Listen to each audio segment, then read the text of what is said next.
वही हमारे यहाँ क्या हुआ समझ नहीं आ रहा ये डेटा देखकर, क्योंकि डेटा में ऐसा कुछ भी नहीं है, कुछ भी नहीं है डेटा में जो ख़राब दिखे आपको। DIS की बाइंग है 1750 करोड़ की, FI की नाम मात्र की सेलिंग है 108 करोड़ की, वो बार आएंगे आपकी स्क्रीन पर, वो देखते हैं। और नेट इंस्टीट्यूशनल कैश ही है मार्केट में। ये कह सकते हैं आपकी जो DIS 6-6 हज़ार करोड़ की बाइंग कर रहे थे वो कम हो गई, लेकिन 6,000 करोड़ की बाइंग DIS तब करते हैं जब FI 4-5 हज़ार करोड़ की सेलिंग कर रहे होते हैं।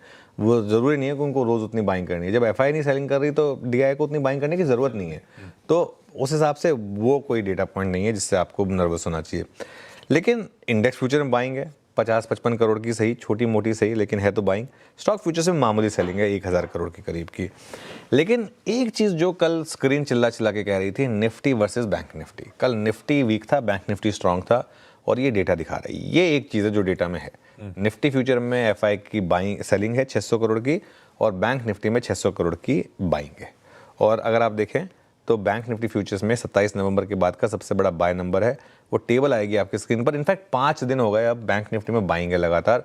निफ्टी में 3 दिन की बाइंग के बाद ब्रेक लगा, यहाँ पर 621 करोड़ के करीब की सेलिंग आपको देखने को मिलेगी। इंडेक्स फ्यूचर में जब ये लॉन्ग और शॉर्ट देखिए आप, ये भी आपको एक ऑटोमेटिकली एक चीज़ बता रहे हैं कि ये 2700 लॉन्ग बैंक निफ्टी में जुड़े हैं और ये 2584 शॉर्ट निफ्टी में जुड़े हैं, क्योंकि निफ्टी में सेलिंग है, बैंक निफ्टी में बाइंग है।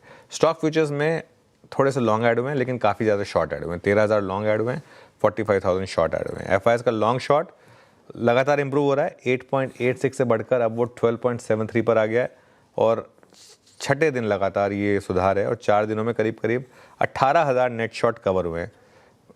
अगेन ये स्क्रीन पर नहीं दिख रहा है लेकिन आपको। इंडिया विक्स फ्लैट था कल, 10 पर ही था, और पुट कॉल रेशो जो है वो थोड़ा और गिरा है, 0.92 पर आ गया है वर्सेस 1। ये एक और थोड़ा सा पॉजिटिव है। बैन में कोई अपडेट नहीं है आशीष, ना कोई एंट्री है बैन में, ना कोई एग्जिट है, और 2 स्टॉक्स बैन में एज इट इज़ बने हुए हैं, सम्मान कैपिटल और सेल। और कल अगर आप देखें सेल में काफ़ी वॉलेटिलिटी थी। कल हमने बात भी की थी सेल की कि वैसे नंबर अच्छे हैं, लेकिन क्योंकि बैन में है कुछ भी हो सकता है इसमें, इस वजह से। लेकिन ठीक है, सेटअप में कोई गड़बड़ नहीं है, सेटअप में दिक्कत नहीं।